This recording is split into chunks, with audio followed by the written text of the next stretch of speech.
All characters and events in this review and any actual names or likenesses of celebrities, monsters, aliens, creatures, psychopaths, ghosts, goblins, and mutants are used in fictitious, parodic manner. All celebrity voices are impersonated by Southerners.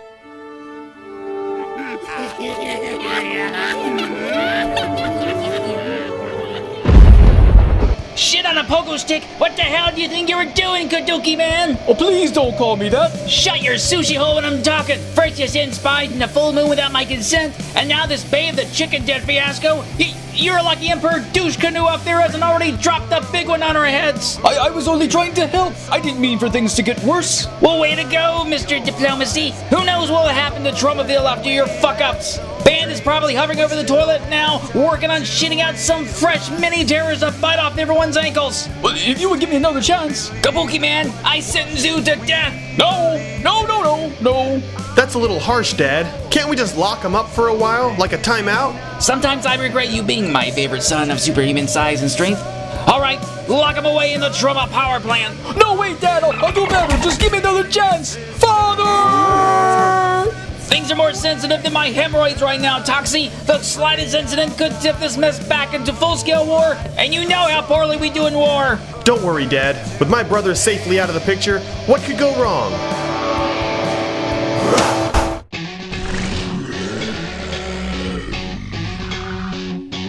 I can't watch much more of this. It's not scary, it's just shit. Paper mache and painted laser rays, dumbass monsters made of clay. If you want to scream, come scream with me. Scream, soup, scream, soup. If you want to scream, come scream with me. Screaming soup, screaming soup. What the hell is this supposed to be? Action, romance, or sci-fi comedy? I just don't have fucking time for this shit. Bring on the blood and show me the tits. If you wanna scream, come scream with me. Scream, soup, screaming soup. If you wanna scream, come scream with me.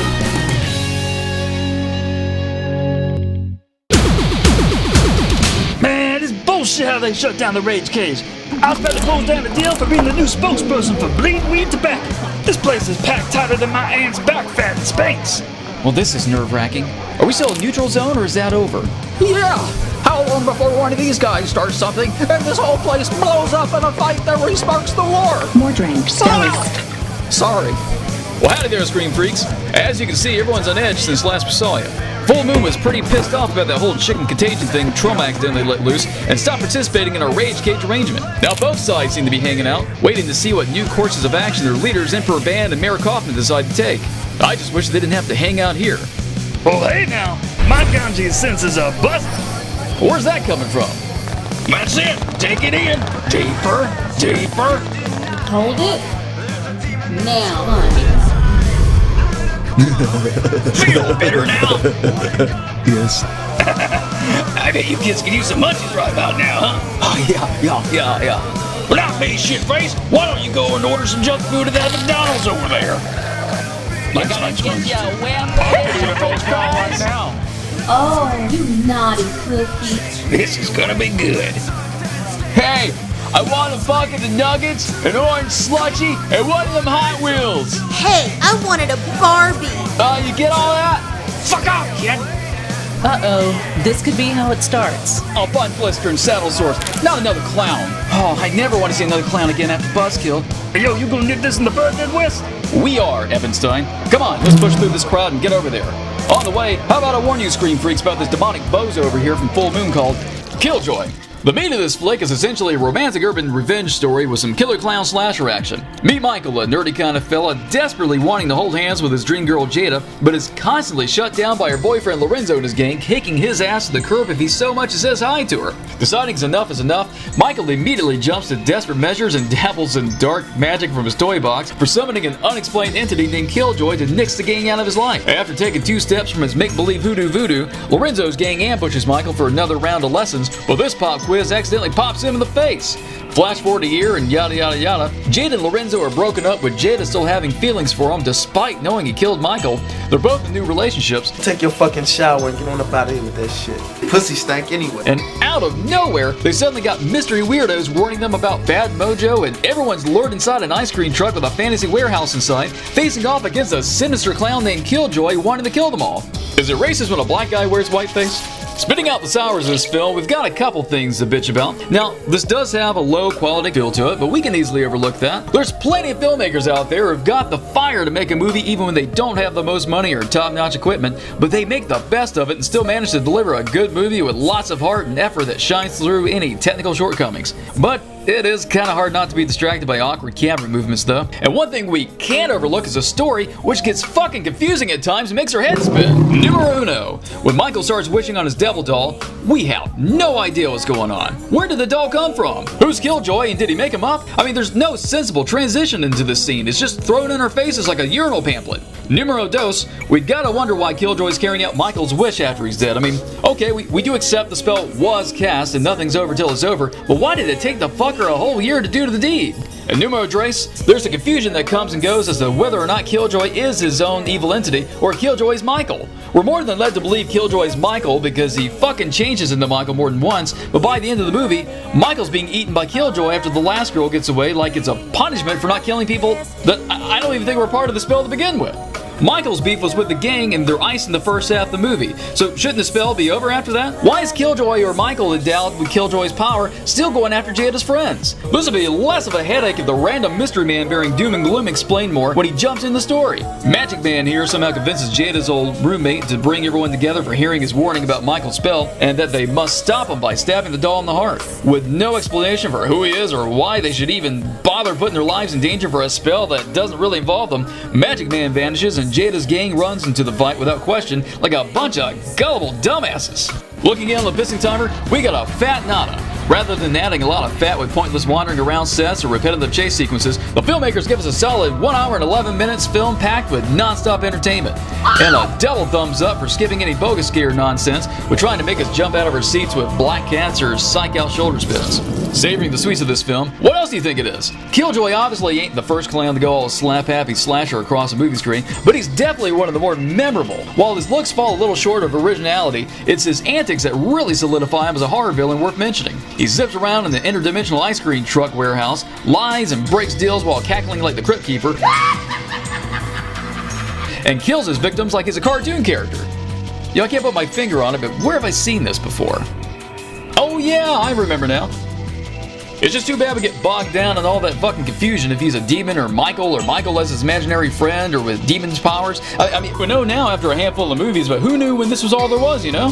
When it comes to tell y'all about the bodies Killjoy stacks up, it gets a bit muddy to say what the number is exactly because most everybody dies 3 times. Oh, you heard right. Killjoy takes out the thugs with vehicular slaughter, fatal wacky tobacco, and Spitfire, but brings them back as an undead posse. But Jada and her friends kill them all a second time before killing them a third time after a second resurrection when Jada kills Michael a second time because the gang originally killed him at the beginning of the film. But turns out Michael or Killjoy or whoever he is didn't die, so I guess he only technically died once, but Jada stabs the doll that started the whole mess, technically killing Michael a third time when it's really his second, but Killjoy eats Michael's soul or whatever at the end, which I guess counts as a third or fourth death. But Jada's friend somehow knows magic and assumingly uses a spell to escape Killjoy's dimension, which may or may not have worked given we see Jada in 2 bogus endings that could be bad dreams or her still stuck with Killjoy. So if we count the first deaths only, plus 3, carry the 1, we get 4 bodies. Well, that wasn't so hard to figure out now, was it, Screen Freaks? And Craven be praised, we have boobs in this thing. Not to mention one awkwardly long sex scene that I should maybe reconsider for the pissing timer. Billy, let's look at the ingredients of this film and see what it rates.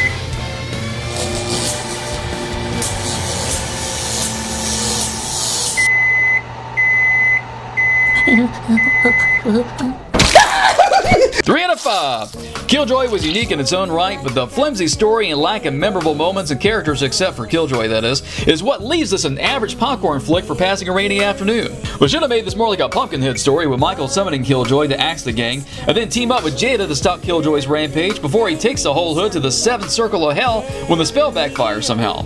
Other than that, spice up the camera work, make sure the math of your own made-up myths add up to something everyone else can follow, and you lose all tension when everybody's got lives like a cat.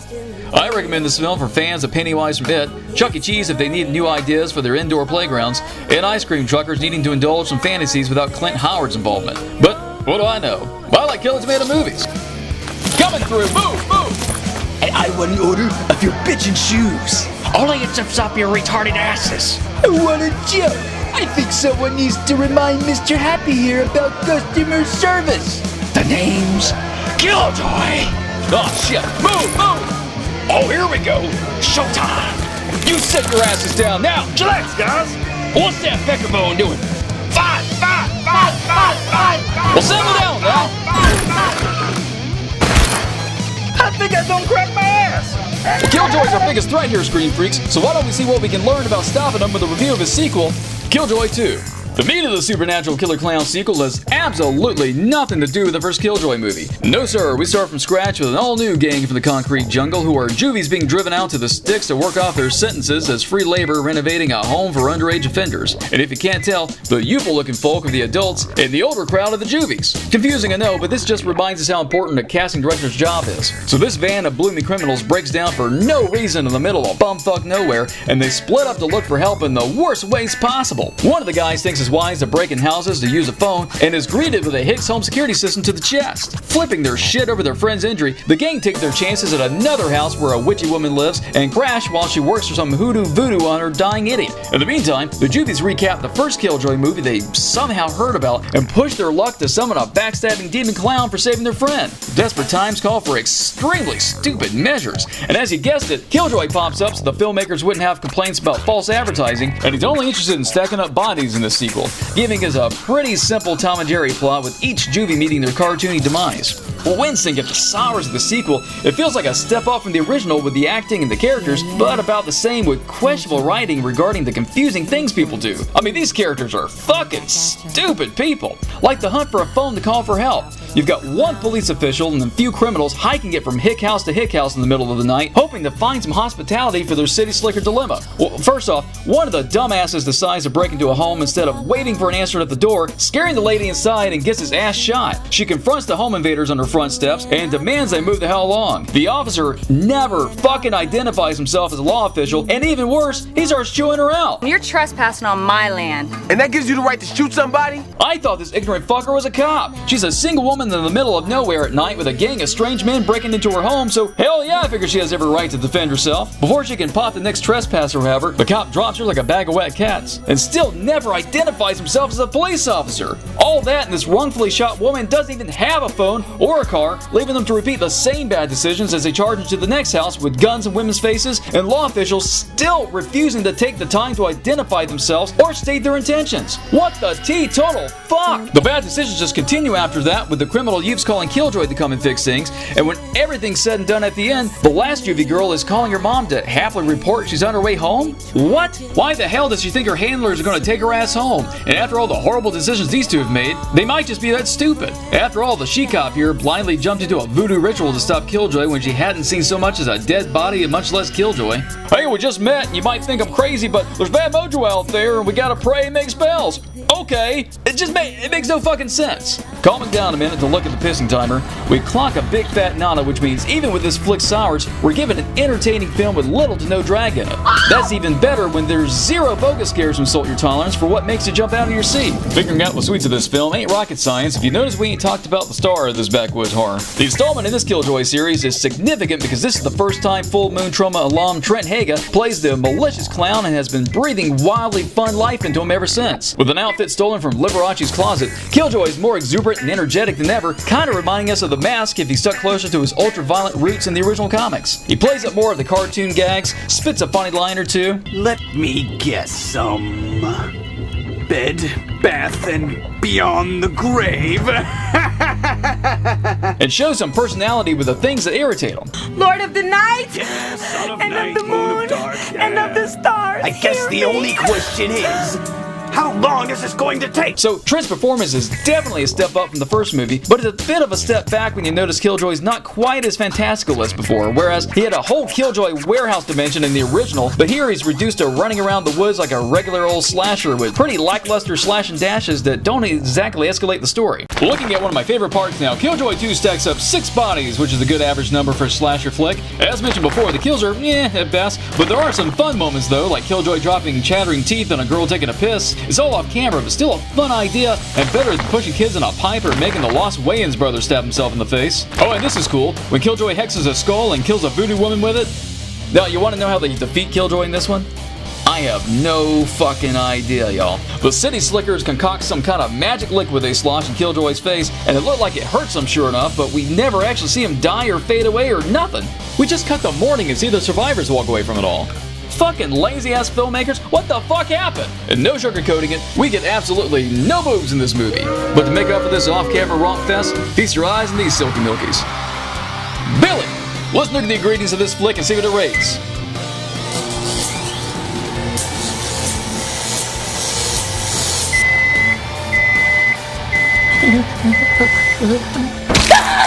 Three out of 5. A good effort doing things opposite the first Killjoy movie. This was an overall entertaining flick that cuts all the pointless fat out, but could have been better with further tweaking of the character's interaction with the story and giving us more depth to Killjoy's character while pushing his magic some more. I'd recommend this film to criminals of tomorrow needing to be scared straight, police departments needing a training video for how to not approach citizens' homes, and comedians needing tips on dealing with hecklers, but what do I know? I like illegitimate movies. Now that's funny. Say, Uncle! Get off of me! Say it or get a neural noogie. The fuck you, Chuckles! And Greens! Ah! No! So when do we end up on the wrong side of the tracks? Called your classmates to fight your fight, did you? Or don't you play at that game? Punchy! Freak show! Patty boop! Gang, we got ourselves some teens that need bumping. Oh snap! I've seen this before. We got us the happenings of a gang war going down. Nobody moves. Nobody dies. While we got a second screen freeze, let's get a handle on the situation and check out who Killjoy's minions are with a review of their first appearances in Killjoy 3. The meat of this sequel is leaps and bounds above the first 2 installments, with more money, higher quality effects, and a solid script. This film's about a professor summoning Killjoy who's finally explained to be a demon of vengeance saps call on like a supernatural hitman. Only 3 movies to make that official. Before the professor can get down to brass tacks, however, our favorite Joker meets Pumpkinhead takes advantage of the moment and randomly whips up a new posse for himself. Freak Show, Punchy, and Batty Boo. Without naming a target, the professor traps the clown spawns in a mirror and begins an elaborate plan for destroying Killjoy that includes setting up some of his own college students as a frontline defense for weakening him. Believing they're in for a night of house sitting with Puppet Master marathons, the students are tricked into finding the mirror with Killjoy and accidentally come to his attention. Trapped in the house by a magical force field, Killjoy tries to capture their souls for power he needs to escape his prison. Eventually, the dick of a professor steps back into the picture to reveal his deception to the students and goes book smarts the giant mallets with the keys to Killjoy's destruction, which is speaking his true names, giving him power over Killjoy.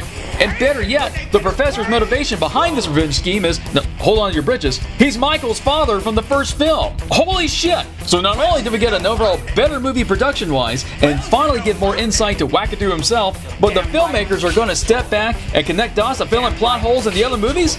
Hot damn! I'm happier than a sterile jackrabbit! Looking hard for any sours in this film, it's pretty difficult. I mean, the logic the characters followed in the first 2 movies always left us laughing and screaming like, what are you doing at the screen? But these students are damn smart. Like when they get trapped in the house, they're clever enough to stick notes on the windows for help. And when they enter Killjoy's mirror world to fight his insane clown posse, they know salt can be used against supernatural forces and fall back on their wits to masterfully mindfuck and manipulate the dysfunctional gang. Now, I admit the students may not have been the most compelling bunch to watch, but they sure aren't boring and make you care enough about them when they're in deep dog shit. Really stretching the line of criticism, I guess it'd have to be the inconsistent magic mirror logic. Killjoy can manipulate certain things in the real world, but isn't powerful enough to leave the mirror, which is why he has to use tricks for bringing the students to him. The first guy gets sucked into the mirror world in a kind of out-of-body experience, leaving his physical ass back in the house where the others can easily shake him out of a Freddy Krueger-like beating. But then the next one sucked in is all in, and she doesn't leave behind a body for them to shake awake, which forces them to go in and save her.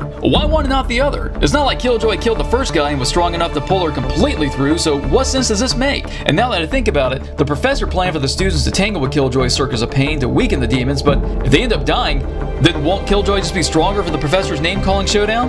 This is a great movie, but maybe needed minor tweaks to these couple things. Fire the cannons and throw some pies because Killjoy 3 clocked Zippo on the pissing timer. Absolutely nothing drags in this movie, making every minute worth your time for keeping your peepers on the screen.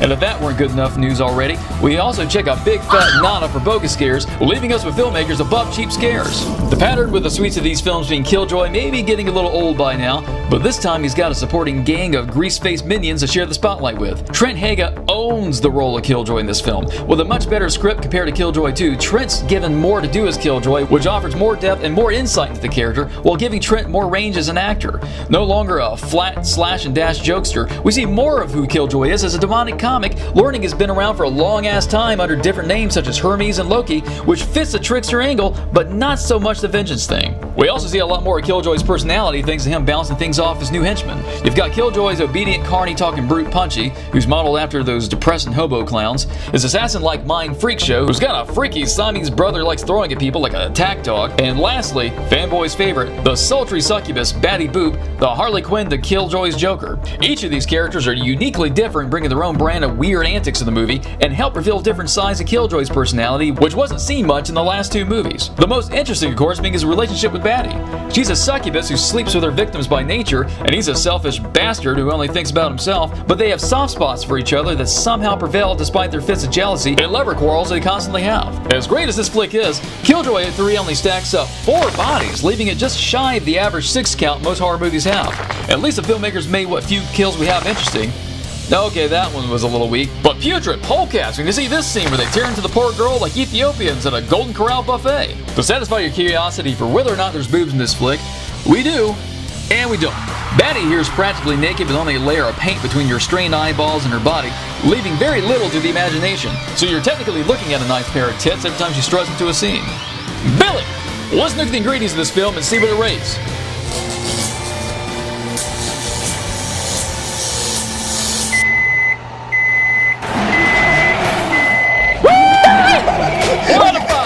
Killjoy's moving on up, proving sequels can surpass previous installments. An amazing turnaround for the series with a cool new cast of horror heavies. This film was near perfect if we could have made the students as memorable as the clowns, iron out the kinks in the professor's master plan, and keep the rules for interdimensional travel a little more consistent. I'd recommend Killjoy 3 for the Suicide Squad filmmakers to see what real dysfunctional clown romances look like. Those needing proof that third time's the charm, and horny toads in the kinky clown scenes, but what do I know? I like Killer Tomato movies. And there we go, Green Top. All right, you'll beat me, silly. Already there. Whoa, whoa, whoa! Hold your horses. Nobody wants any trouble now. Remember, the Howl-Inn is still neutral. You guys are going to have to take this to the rage cage out there. I don't think you understand the gravity of your fight here and what it could mean for the big picture between Full Moon and Trauma. So why don't we just calmly exit the bar and settle this all civil-like? What the fuck is this after-school drama? Let's get this brawl back on the burner. Yeah, you see him in the line of fire, Billy? What? 1, 2, 3, 4. I declare a gang war. Son of a bitch! Well, my plane just got shot to hell, and nobody knows hell better than Killjoy in Killjoy Goes to Hell. Keeping up the 180 momentum started in Killjoy 3, the meat of this entry is Killjoy on Trial. In hell. In space! Or something like that. Anyway, after a couple of botched kills we know of in the last two movies, some bigwig in the underworld decides to bring charges against old Happy here for not being evil enough to carry out his duties as a demon. Not too different from your favorite courtroom dramas, this Judge Judy meets Circus O'Cray-Cray gives us the devil's advocate Jezebeth, a jealous ex-girlfriend of Killjoy's, versus Killjoy and his volunteer lawyer, a pipsqueak human turned pipsqueak demon named Skidmark, with the dishonorable Judge Beelzebub presiding. With his names and bad reputation on the line, a depowered Killjoy's got to come up with the greatest escape plan hell's ever seen, or prove just how evil he is before the judge erases him from existence with each strike against his character.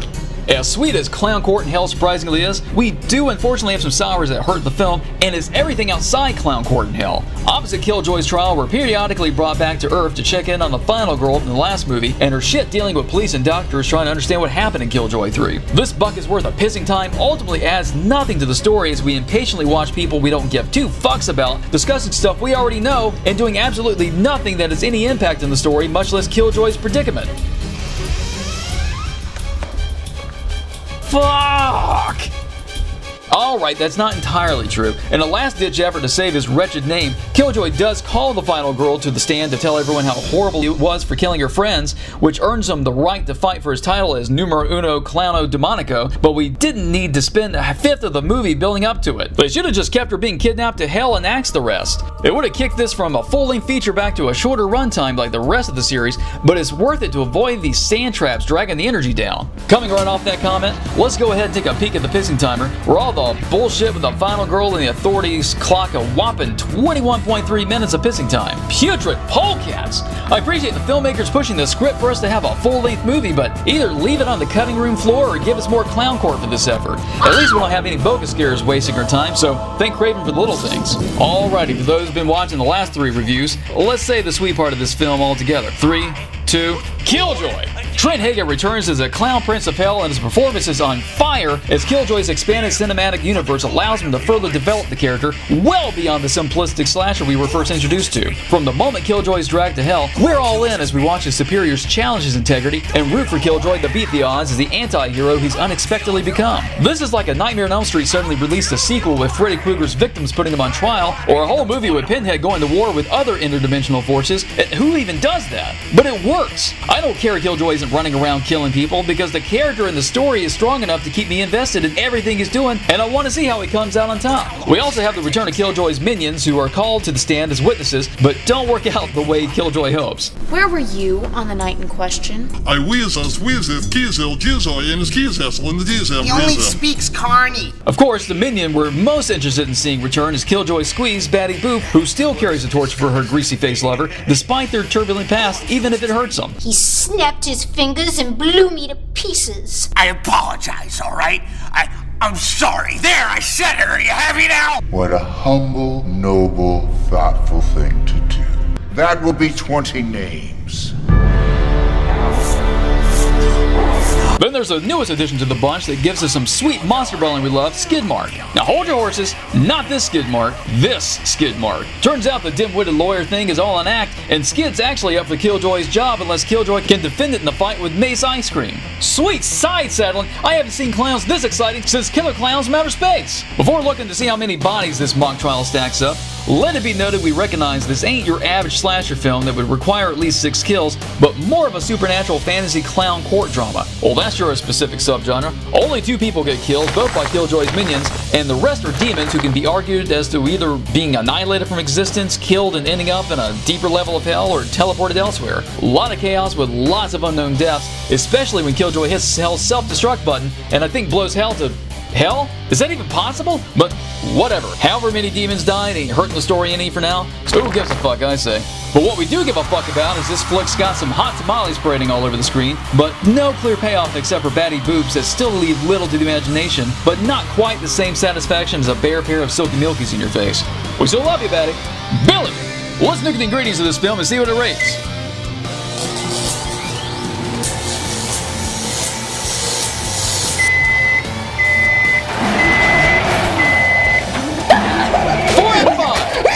Fun romp, Killjoy Goes to Hell dares to break away from his slasher roots to give us more than we ever asked for, in a good way, like impressive sets, multi-layered characters, and a rich story. If only they could have more depths and extend all the shit with the people investigating the events of the past movies. I'd recommend Killjoy Goes to Hell to prison film buffs needing something different, McDonald's to get a glimpse of Ronald's trial in cattle hell for stuffing all those people with murdered brethren, and anyone looking for inspiration for the next musical on Broadway, but what do I know?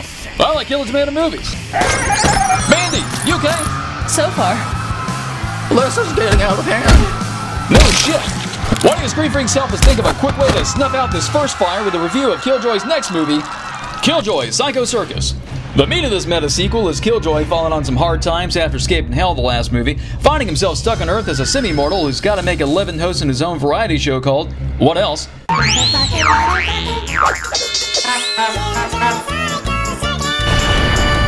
Being an undocumented fugitive from hell, the Clown Prince is constantly under fire by the IRS, Immigration, Homeland Security, and bossy sponsors bitching about changes to the show.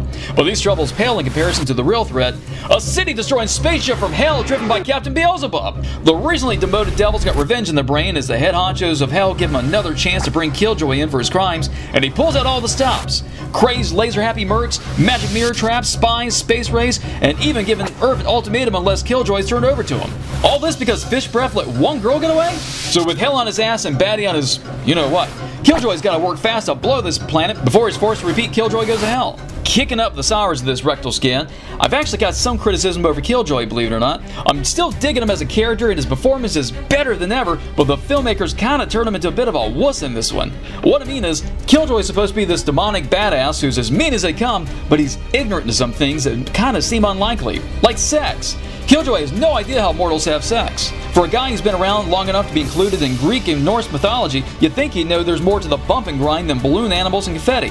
He's been hooking up with a succubus for fuck's sake. So what's this toothy nympho been doing with him, and why didn't she teach him anything? What was he even planning on doing with the last chick from part 3? And surely the DA from part 4 wouldn't have been that upset with him if they just played Panic Cake. And if he doesn't know how sex works, then why does Batty accuse Killjoy of cheating on her at a wedding he didn't even take her to? A movie bursting with sci-fighting demons in space, and I find this shit hard to believe. Now don't get me wrong, his sexual curiosity does give us a funny scene in the gang watching a how-to video for people who like jamming logs the rough way, but if we're saying that he already knows how sex works, this could have been easily replaced with him watching a video of childbirth since Batty mentioned wanting a kid. That's something everyone can relate to hearing plenty about, but not everyone's seen, and the reaction to that slimy mess would be just as funny. Another candy-ass Killjoy scene is when he's buying some guns, but gets all disgusted by their names. It's called the aborted granny diarrhea felcher. Wait, what? What? The crust-scraping cunt plunger. Ah. Are you fucking kidding? What the hell is wrong with you? You'd think this sick fuck would relish such vile names. But you know what? I can let this slide, because the whole point of the flick is Killjoy suffering as a demon becoming semi-mortal, so I think his sensitivities here can be blamed on that transformation, making him soft. Checking the fisting timer, we clock a big fat nod and got no bogus scares report either. Hungry for the sweets? There's plenty here to satisfy any full Moon fan. Aside from the obvious attraction that brings the Mooners in, we're once again entertained by Killjoy's circus of likable weirdos. Serving different roles on Psycho Circus, Punchy fills in as the mumbling sidekick. And just easy. I don't understand a fucking word you just said. Freak Show becomes a talking mime to help direct things. What? Titty twister karate chop stuff? It doesn't make any sense. What? Top 10, dumbass! And Batty plays Killjoy's sexy co-host. Oh man, did they cheap out on the body paint? Oh no. Woo! It's just Batty's replacement in Full Moon superstar Robin Sidney. U-Screen freaks may recognize her as the last girl from the Ginger Dead Man series, and that horny dancing babe from Evil Bong, which is how the sponsor recognizes that she's not the real Batty, because he's her Evil Bong co-star Larnell. Pretty cool crossover, huh? And if you really know your stuff, you'll notice Psycho Circus is shot at Cheatham Studios, where Ginger Dead Man wreaked havoc in his second film. Eager to count up the kills in this film, Psycho Circus stacks up a total of 23 bodies. My favorite death being Killjoy's meta interview with Trent Hage's performance of him in the movies compared to the original Killjoy actor, ending in a cream pie surprise. It's Killjoy killing Trent Hager.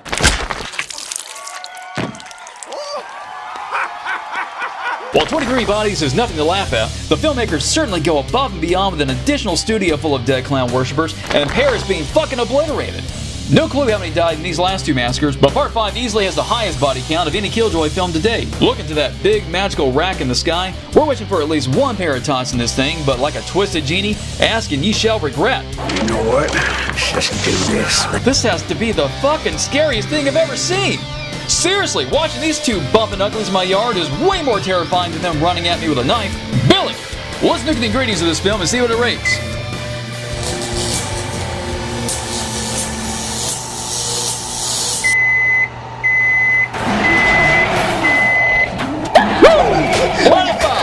A fun story that steers the series into new territories, keeping the characters popping fresh. I don't fully agree with Killjoy's treatment in this, or how quickly the 6 psychos are taken out after being built up so much as badasses, but this is such a great step forward for the series and worth watching more than once. I'd recommend Killjoy Psycho Circus to fans of Iron Man CGI, people still playing Mortal Kombat, and lovers of silly romances. But what do I know? Well, I kill the tomato movies. Looking back at the Killjoy series overall, this has to be one of the more interesting movie monsters out there, with films that keep pushing boundaries and evolving to where together, no two movies are the same. Killjoy started as a cheaply made, poorly explained supernatural slasher, and is currently a high-quality demonic anti-hero fugitive from hell. Quite the leaps and bounds I haven't seen since the Leprechaun movies, but the difference is every one of these are tolerable. The Killjoy films start off weak but end strong, and we suggest you check them out and look forward to the next handful of sequels we're hoping Full Moon pumps out with the rest of their Ginger Dead Man and Evil Bong flicks. So how are we gonna stop this? I think I got it. Hey, X-Machine! You're falling down to your job, you rust bucket! There's some runaway clowns from hell in here! Fugitives from hell? Here? Not on my watch! Stop, dropping bird! You cannot escape from hell's fury! Bang! Oh my darling succubus! Oh my you pieces of obsolete scrap! Why don't you try to take this clown down? Come on! The Cretans are being dissed! Bring the big gun! Mind if I partake this? Of course, brown sugar. You just help yourself. Ginger Dead Man, you started this. You realize what you've done? Oh, it ain't over yet. I got big plans, Bacon. Well, they're about to crumble. Chuck, oh my! Help a nutter butter out. Evanstein, what the fuck are you doing? Trust the crusty W. He only wants to end the war. Ow! Oh man, I was straight tripping hard, yo. That cookie was in my head. What was that? Fuck if I know. You messed with the wrong game, you circus rejects! We declare this Cretan territory, and you're trespassing! And there's a dreaded spark in all its dooming glory. Looks like Killjoy just took a backseat to a more impressive threat, which may very well be the end of us all. I'll see you later, Scream Freaks. Hopefully.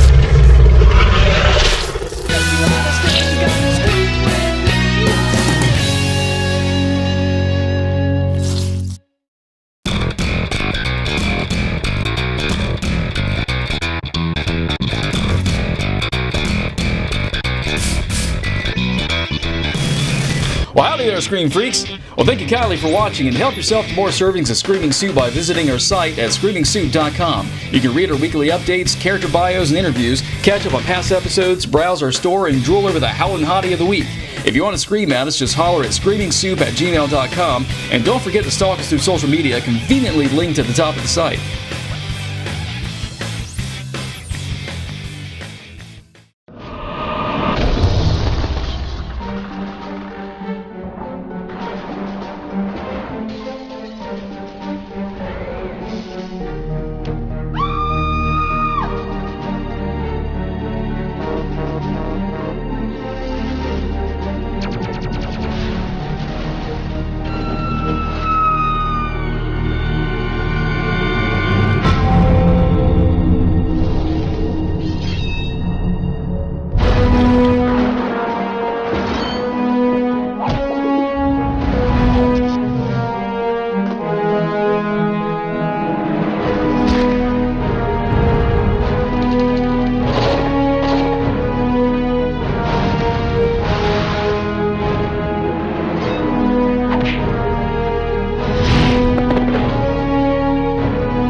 Rediscover all the movies that freaked you out as a kid. Subscribe to our Full Moon channel on Amazon. It's like Netflix for lunatics.